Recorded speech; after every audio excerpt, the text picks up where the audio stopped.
estudando outro texto, só que essa palavra que estava ardendo no meu coração, depois de ministrar essa noite. Amém? Irmãos, Romanos capítulo 7 é um dos capítulos mais debatidos da epístola do apóstolo Paulo aos Romanos, onde ele explora a relação da lei com o pecado e a natureza humana. É isso que Paulo trata no capítulo 7. Por favor, repita comigo: lei, pecado, natureza humana.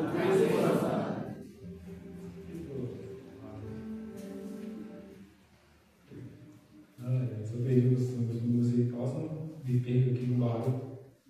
Irmãos, nessa passagem, Paulo ele mostra que o pecado não está somente no cometer, mas também no desejar. Preste muita atenção nisso. Mesmo sendo libertos do pecado, pela graça de Jesus, é possível que a velha natureza ela ressuscite através da observação da lei do Senhor. Ao buscarmos santidade, observando a lei de Deus, todo cristão tende a lutar contra a velha natureza. E o segredo para vencer a velha natureza, o corpo pecaminoso, o pecado, é só levando uma vida, vivendo no Espírito Santo. O capítulo 7 de Romanos é uma narrativa de um conflito de um crente contra si mesmo. Ou seja, o ser espiritual vivificado pelo Espírito contra a ressurreição do velho homem. É a batalha interna que nós conhecemos. Então, nessa noite, eu quero ministrar no tema subordinado, o miserável. Vamos descobrir aqui nessa palavra, nessa passagem, por que o apóstolo Paulo, o grande homem de Deus, exclamou no versículo de número 24, miserável homem que sou. Nisso revela também o quanto nós somos carnais. Essa mensagem será um pouco amarga, mas se você dirigir ela, no seu ventre ela vai ficar doce. Então, por favor, repita comigo mais uma vez, eu sei que é chato. Diga assim: eu sou miserável. Paulo inicia explicando a relação entre a lei e o cristão no versículo 1. No versículo 2, por meio de uma metáfora do casamento, ele utiliza a ideia de que uma mulher que está ligada com seu marido, está ligada ao seu marido até ele viver. Porém, se o marido morrer, a mulher está liberada da lei que une, lei que é essa que diz, até que a morte nos separe. Assim, os crentes que estavam debaixo da lei morreram com Cristo, portanto, morreram em relação à lei. Agora eles pertencem a Cristo, que foi ressuscitado para que possa dar muitos frutos. Versículo 4. Quando éramos controlados pela carne, as paixões pecaminosas despertadas pela lei, era despertada pela lei a ponto de darmos frutos para a morte. Por favor, eu estou vendo que tem muitas cabines fechadas, mas abra a Bíblia, esqueci de falar. Eu gosto de ministrar, Bíblia aberta. Versículo de número 5. Capítulo de número 5, versículo 17. Diz que por causa de Adão, o pecado ele entrou no mundo e consigo a morte. Imaginemos o pecado sendo um ser que escraviza nas paixões carnais ou no prazer carnal, que nos dá como recompensa a morte. Todo servo ou trabalhador, ele tem um salário. E o salário daquele que serve o pecado é a morte. Ao buscarmos ajuda na lei, a lei revela o quanto a nossa natureza humana ama servir o pecado, mesmo sabendo que o salário é a morte. Vou repetir: a lei revela o quanto a nossa natureza caída ama servir o pecado, mesmo sabendo que o salário é a morte. Versículo de número 6. Mas agora, morrendo para aquilo que antes nos prendia, fomos libertados da lei, para que servimos conforme o novo modo do Espírito, e não segundo a velha forma da lei escrita. Imaginemos a lei dizendo: você quer ser liberto da escravidão do pecado? Então você vai ter que me obedecer. Você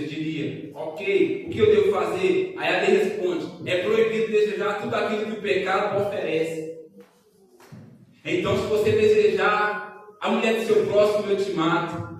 Se você polarizar contra seu irmão no seu coração, eu mato. Se você pensar em roubar, eu mato. Se você pensar em matar, eu mato. Se você não amar a Deus acima de tudo, eu também mato. E isso seria impossível para a nossa natureza humana. Por quê? Porque Jesus ele mesmo diz que é do interior do homem que surgem os maus pensamentos. Versículo de número 7. Que diremos então? A lei é pecado?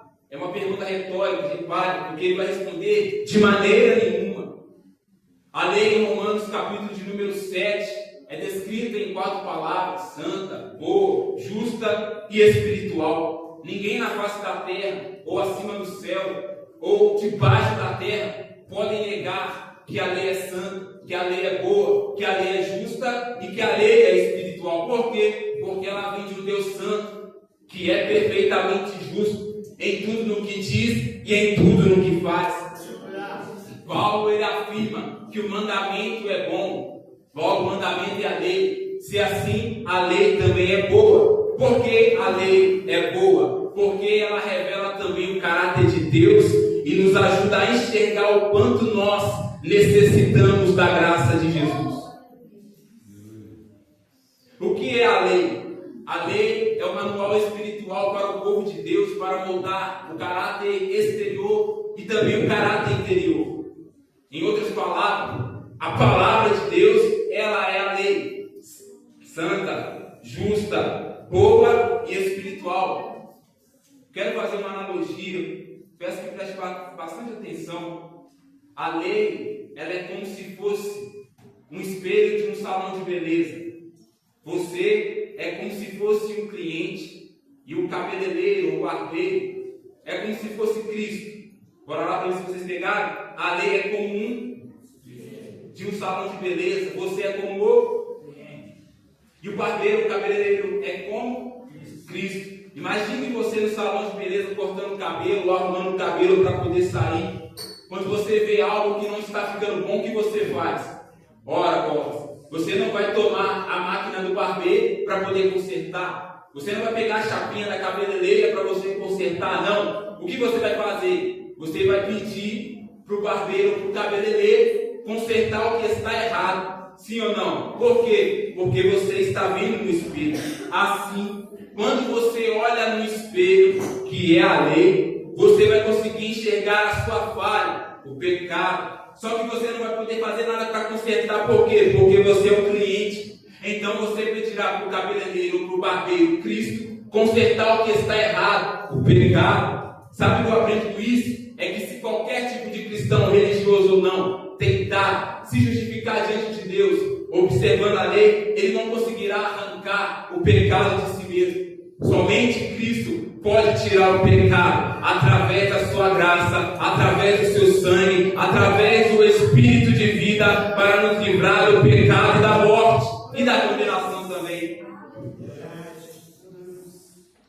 Ainda no versículo de número 7, parte C.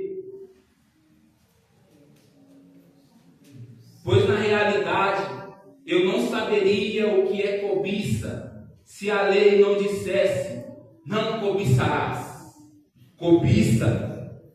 O que é cobiça? Ela vem de uma palavra grega que é epitomia, que significa desejo ou vontade interna por tudo aquilo que é proibido.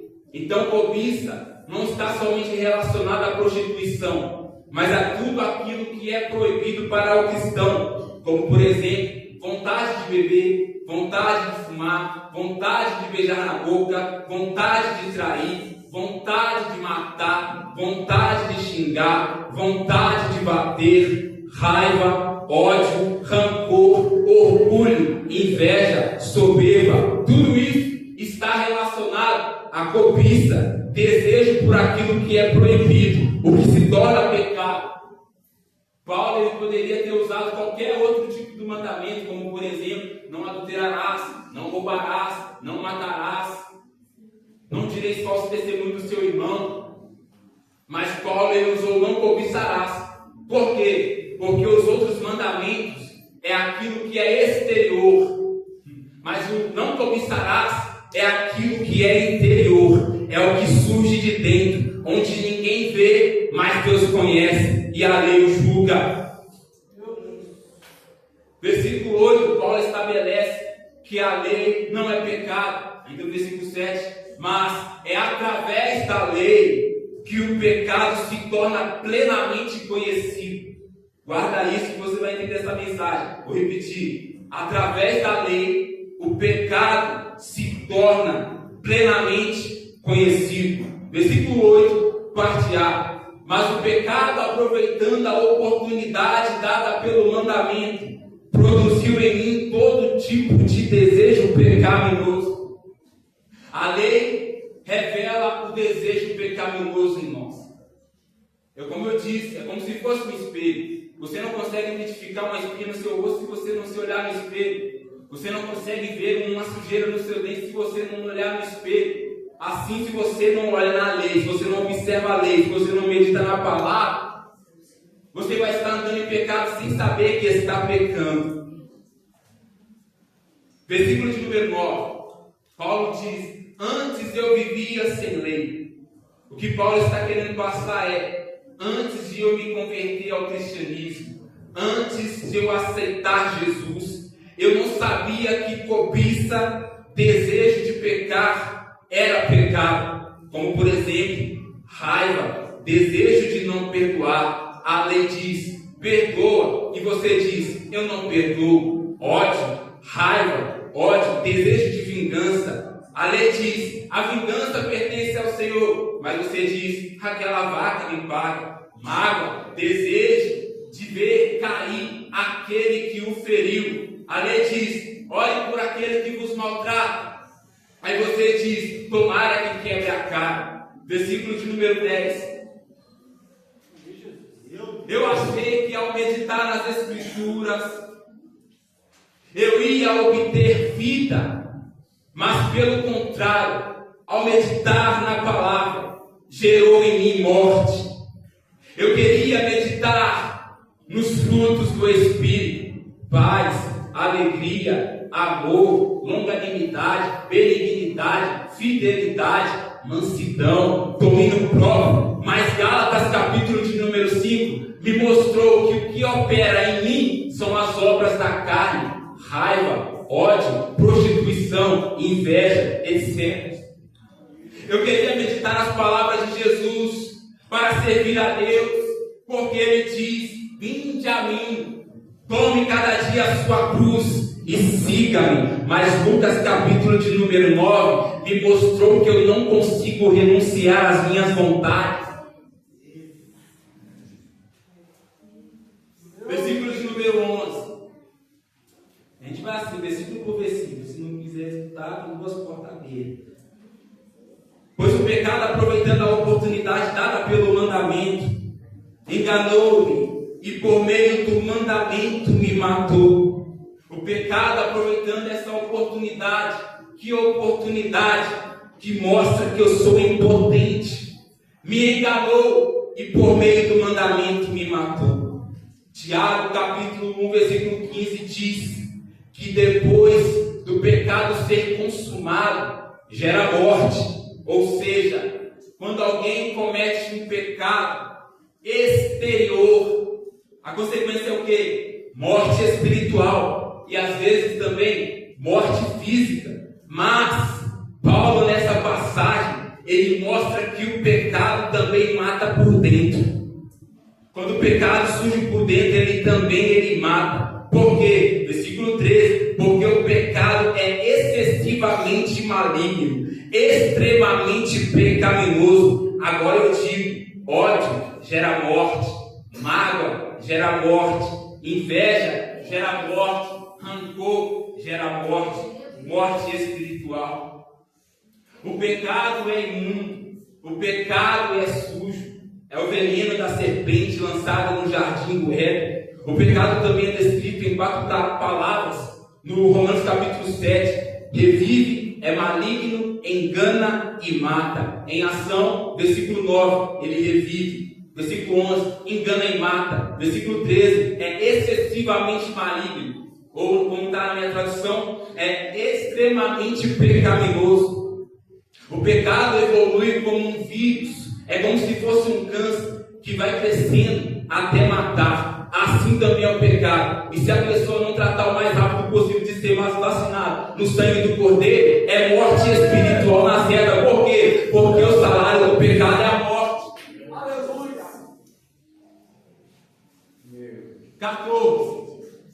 O apóstolo Paulo afirma ser carnal, vendido sobre o pecado. Isso significa estar debaixo ou sujeito ao pecado, ou melhor dizendo, escravo do pecado. Já a lei, Paulo afirma ela ser espiritual, ou seja, acima do pecado. Nesse versículo podemos compreender que a natureza humana caída, que está debaixo do pecado, não pode cumprir as ordenanças de Deus. Por quê? Porque há uma barreira, há um impedimento chamado pecado, corpo pecaminoso, velha natureza, que nos impede de chegar até a Deus.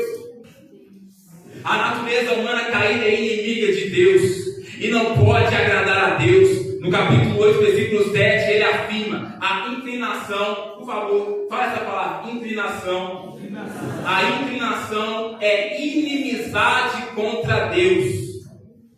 Tiago, capítulo número 4, diz, ele está dizendo para a igreja: todo aquele que quer ser amigo do mundo é inimigo de Deus.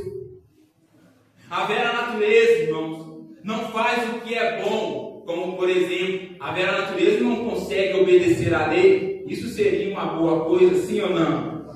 A velha natureza não quer saber de orar. A velha natureza não quer saber de ler Bíblia. A velha natureza não quer saber de jejuar. A velha natureza não quer saber de escola dominical. A velha natureza não quer saber de evangelismo. A velha natureza não quer saber de fazer visita. E se nós deixarmos a velha natureza nos dominar ou reinar dentro de nós, é morte espiritual na terra.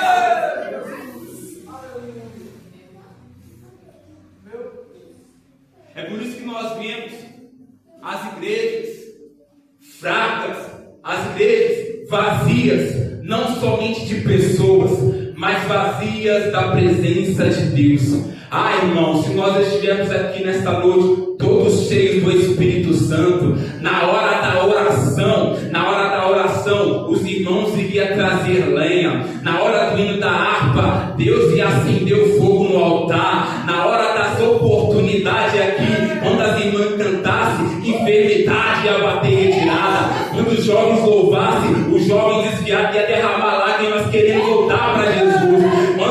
Se nós estivéssemos avivados aqui nessa noite, na hora que o pregador estivesse pregando, cada palavra que ele soltasse seria como labareda de fogo acertando o nosso coração. E no final da pregação, iríamos ver batismos com o Espírito Santo, iríamos ver salvação de alma, traficante e prostituta se convertendo verdadeiramente. Eu quero dizer algo nessa noite aqui, irmãos. Não confunda culto alegre com culto avivado. Eu tenho um recado de Deus aqui nessa noite. Essa casa só vai ser avivada. Grava isso. Está gravando ali também, depois você assiste lá no YouTube. Essa casa aqui só vai ser avivada, irmãos, quando o círculo de oração estiver pegando fogo. E tem outra coisa. Pregador avivado não é aquele que grita. Pregador avivado é aquele que tem palavra para alimentar a ovelha. Porque a minha Bíblia diz que a palavra de Deus é que despede labareda de fogo. Vamos ter que escolher, irmãos, qual vai ser, se é carne ou se é espírito. Versículo de número 17. Não sou eu que faço isso. Isso o que, Paulo? Versículo 15. O que eu não aprovo. Não sou eu que faço, mas o pecado que habita em mim. Aí você talvez está se perguntando nessa noite: mas João Paulo, onde está o pecado para que eu vença ele? Onde está o pecado para que eu lute contra ele? Onde está o pecado para que eu derrote ele? Aí eu digo para você nessa noite: basta você se olhar no espelho. Eu não vou falar que você é o próprio pecado, porque seria um grande erro, lógico. porque pecado é só a consequência do pecador, é a ação do pecador. Tiago, ele diz para a igreja, no capítulo de número 4, limpai as mãos, pecadores, lamentai-vos, chorai-vos, senti a vossa miséria. Em outro aspecto, na visão espiritual, enquanto mais você lê a Bíblia, principalmente nas cartas de Paulo em Provérbios, você vai ver que você não presta, que você é falso, que você é mau e cruel. Quanto mais você observa a lei, quanto mais você lê a Bíblia, você sente a sua miséria, você sente a sua podridão.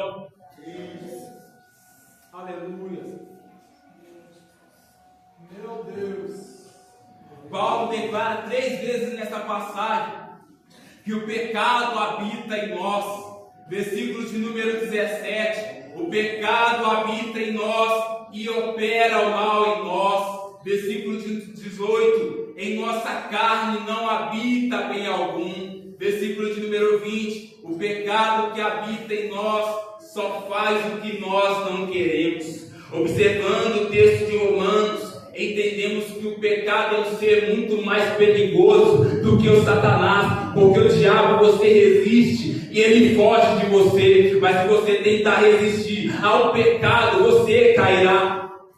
Paulo continua e fala da luta contra a carne e o espírito, versículo 15 até o 20. Não entendo o que eu faço, pois não faço o que desejo, mas o que eu odeio. E se faço o que não desejo, admito que a lei é boa. Neste caso não sou mais eu quem o faz, mas o pecado que habita em mim. Sei que nada de bom habita em mim, isto é, em minha carne. Por quê? Porque tenho o desejo de fazer o que é bom, mas não consigo realizá-lo. Pois o que faço é o bem porque o que eu faço não é o bem que desejo, mas o mal que não quero fazer, esse continuo fazendo. Ora, se faço o que não quero, já não faço eu, mas o pecado que habita em mim.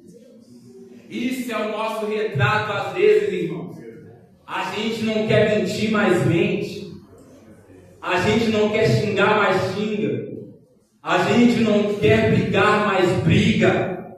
A gente não quer falar mal dos outros, mas fala mal dos outros. Por quê? Porque a velha natureza caída e pecaminosa está viva em nosso ser.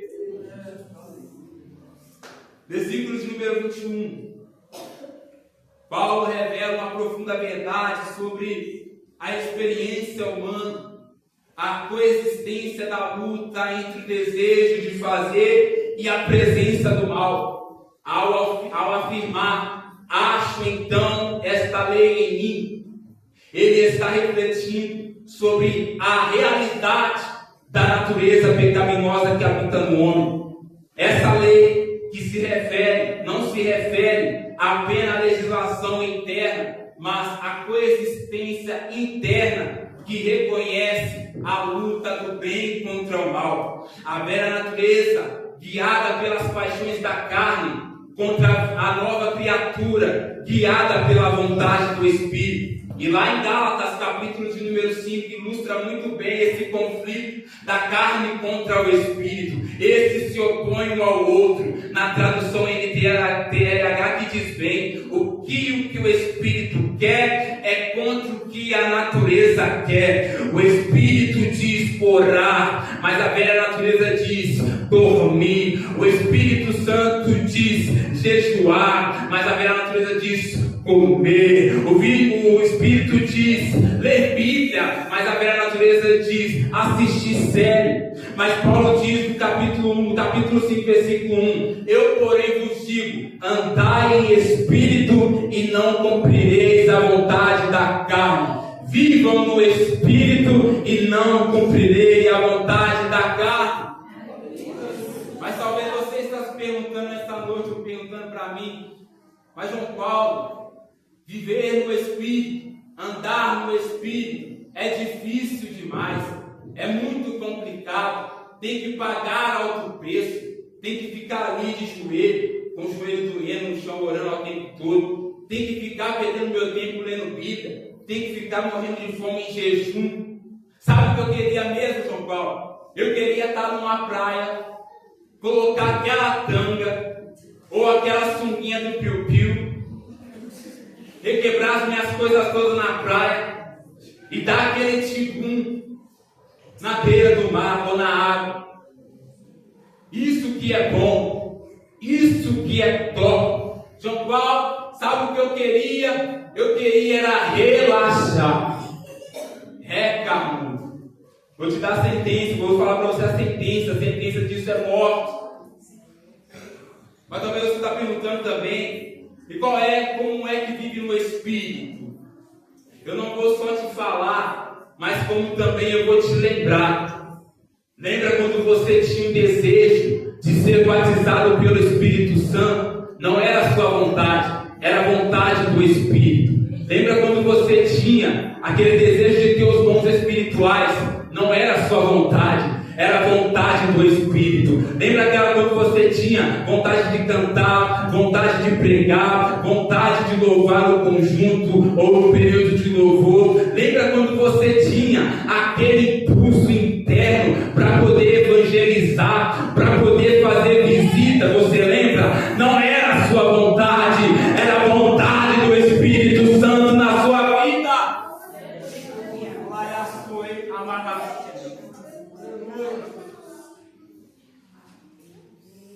Ainda no versículo de número 21, parte B.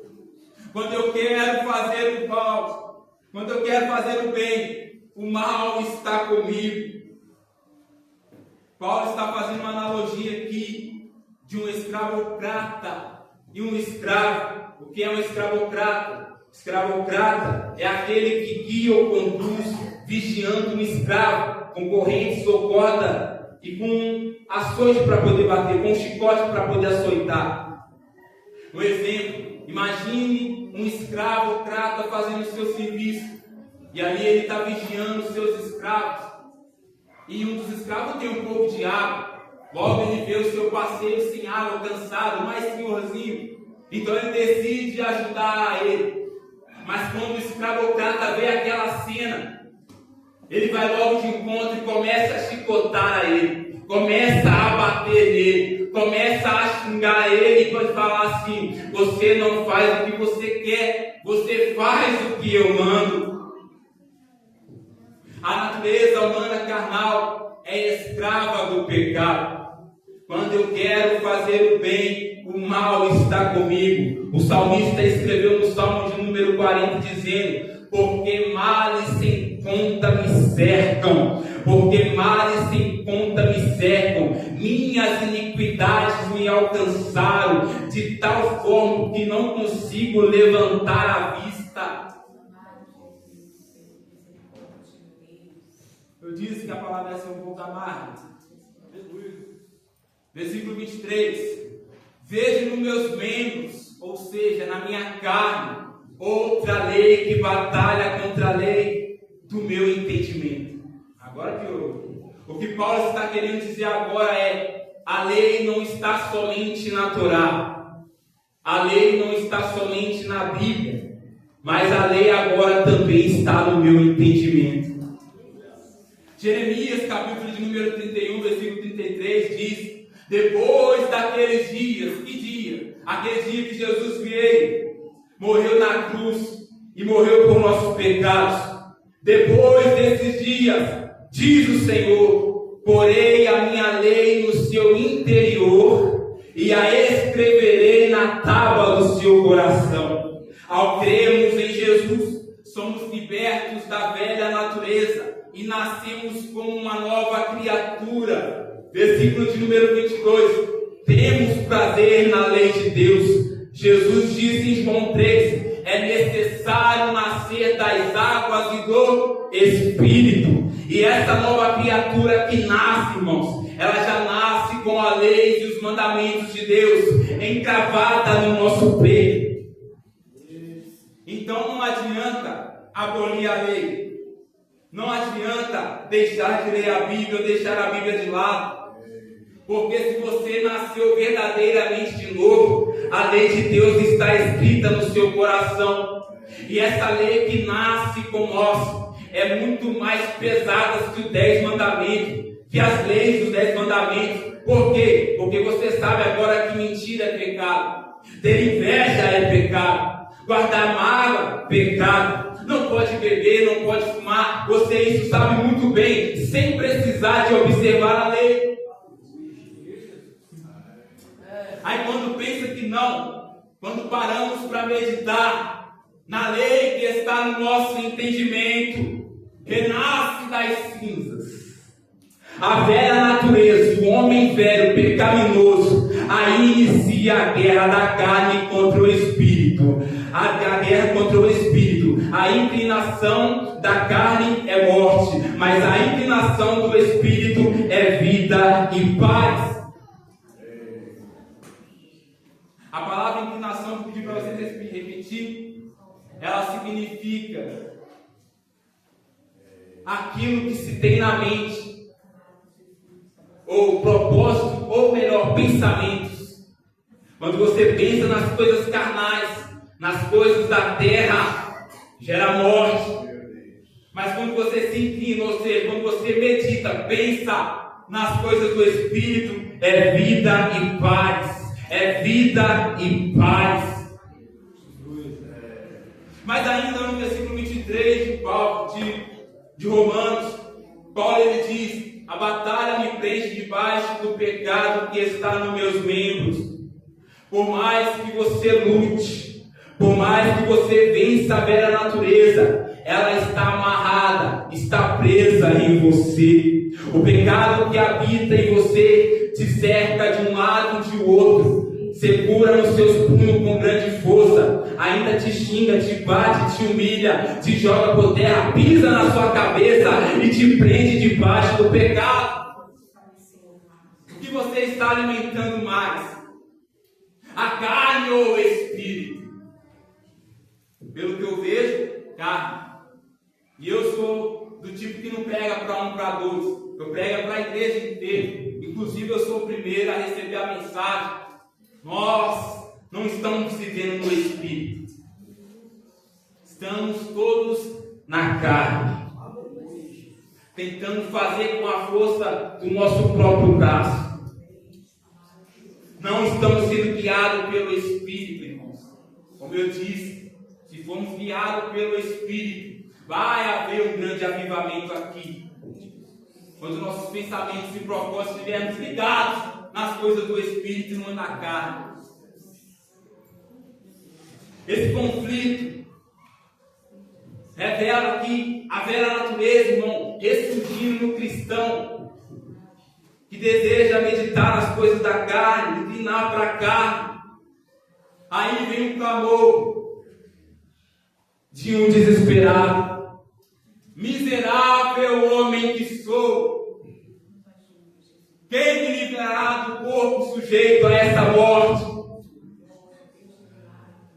Paulo, o apóstolo dos judeus, apóstolo dos gentios, missionário, pregador, profeta, bateu no peito e diz: eu sou miserável. Sabe o que ele está dizendo? Eu não sou bom, eu não sou o cara, eu não sou o top, eu não sou o que a fotografia fala, eu não sou o que a maquiagem diz, eu não sou o que os outros dizem, não, eu sou miserável. Paulo disse para Timóteo: Timóteo, o que eu te falo aqui é verdadeiro e digno. O que, Paulo? É que Jesus morreu para os pecadores. Do Paulo eu sou o pior.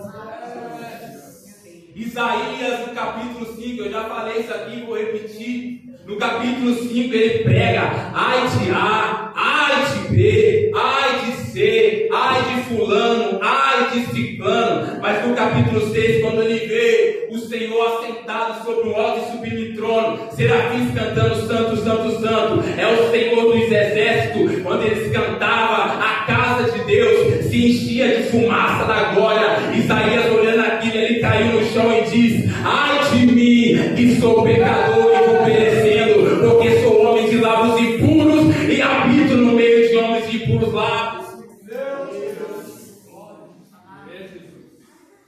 Entenda isso aqui: quanto mais você se achega perto de Deus, mais você verá a sua podridão. Quanto mais você chega perto de Deus, mais você sentirá a sua miserabilidade. Mas Tiago, capítulo 4, ele é bonzinho, irmãos, ao dizer que quanto mais você se achega perto de Deus, quebrantado, humilhado, sentindo a vossa miséria, Deus se aproxima de você também. Eu disse, quando você mais medita na Bíblia, mais você também sente a sua podridão. Mas quanto mais você medita na Bíblia, mais você alcança misericórdia, mais você alcança favor e graça do Senhor Jesus. É tempo de nós reconhecermos, irmãos, a nossa miserabilidade.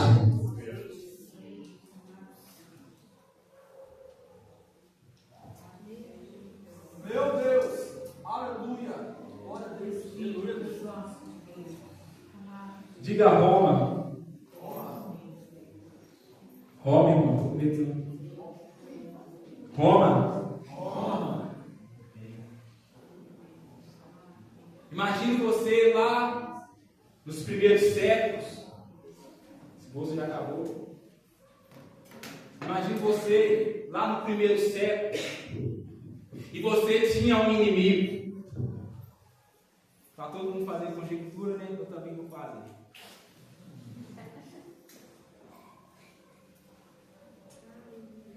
Você tinha um inimigo. E esse inimigo, ele te batia, ele te afrontava, ele te xingava, ele te humilhava. Isso é quando você deixa a velha natureza fortalecer em você mesmo, alimentando as coisas carnais. É ela humilhando o seu ser espiritual, o seu ser crente. Mas até que um dia, viaja no tempo, primeiro século, você tinha esse inimigo, até que um dia você decidisse derrotar ele. Isso é quando você jejua, isso é quando você ora, isso é quando você medita na palavra, medita na lei. Você tem até uma vitória qualquer. Viaja no tempo, quando você derrotava o seu inimigo, ou matasse o seu inimigo, e era apanhado pela lei, a lei te dava duas sentenças de morte para você escolher. A primeira era crucificação. E vocês sabem como é que é o processo da crucificação? Corpo nu, amarrado num tronco, chibatadas. Processo do Senhor Jesus Cristo.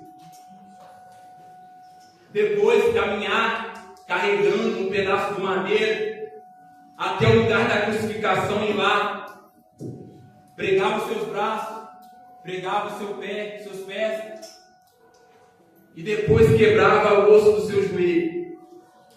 E você diria: não, é muito pesado, eu não quero isso. Então você decidia então a segunda sentença. E a sentença era pegar o corpo do morto, no corpo do morto, segundo historiadores, e amarrasse você face a face, até o corpo se decompor, até o corpo se deteriorizar. E você saía pelas ruas dizendo: miserável homem que sou, miserável homem que sou. E os bichos comendo a carne morta, e automaticamente iria comer a carne viva. E você gritava: miserável homem que sou, miserável homem que sou, quem me libertará do corpo sujeito a essa morte? E ninguém iria te ajudar. Aleluia. Só se alguém gratuitamente tomasse a sua culpa e seria condenado por causa de você, por causa do que você fez. Isso foi o Senhor Jesus que fez por nós. Ele carregou a nossa iniquidade, o nosso pecado, para poder nos salvar, nos libertar do corpo da morte.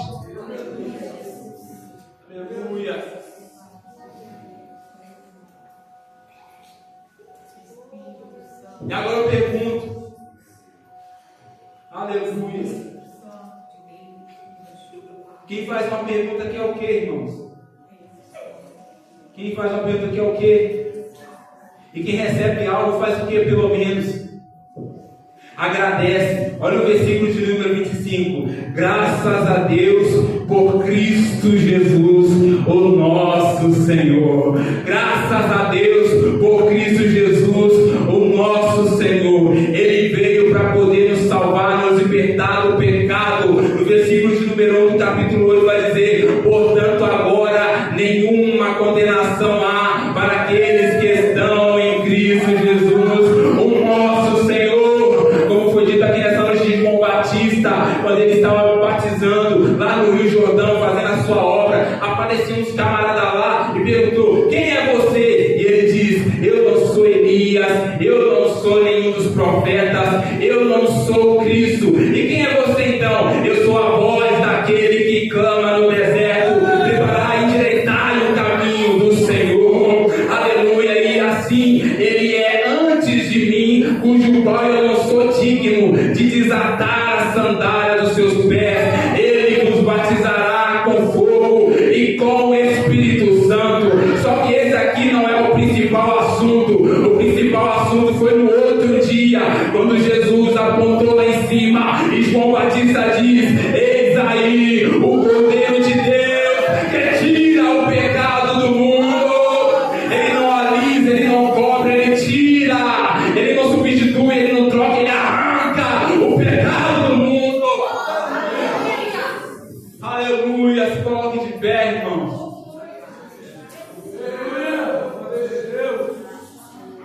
Jesus está aqui para te libertar nessa noite. Cadê os instrumentistas para nós louvar 3 minutos? Quem sabe cantar aquela música Liberta-me de mim? Alguém? Alguém?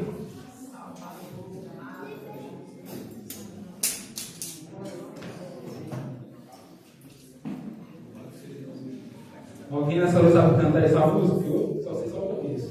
E diz: não entendo o meu próprio agir,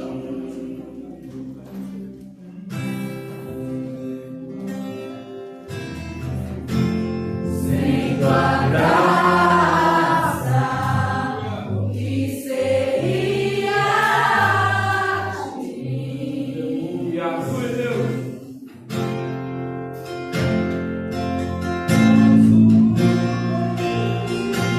E eu quero fazer, não faço, e o mal que eu quero resistir, acabo por perder.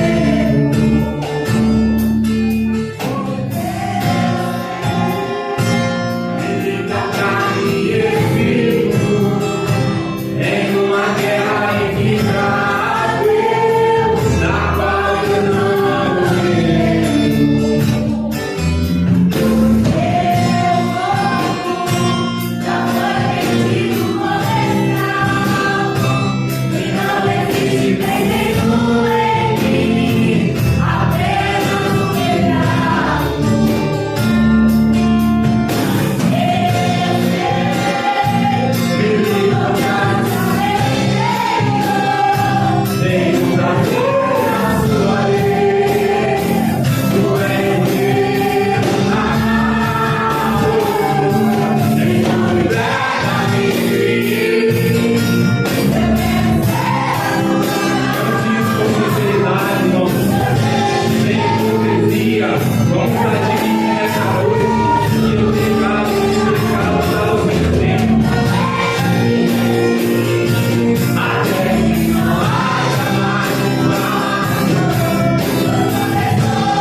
Louvado seja o nome do Senhor.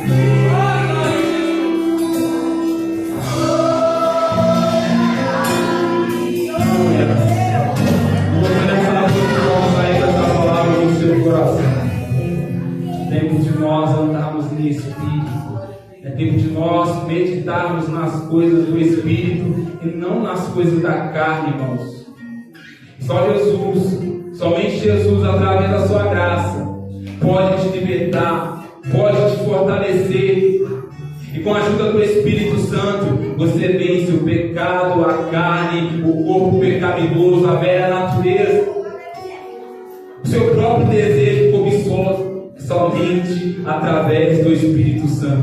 Eu trouxe essa palavra aqui em Romanos capítulo 7. E é bem isso, irmãos. Talvez você está se perguntando, mas João Paulo, você não falou tanto de Jesus. É porque se você meditar no Romanos capítulo 7, não fala muito de Jesus. Fala bem somente de nós.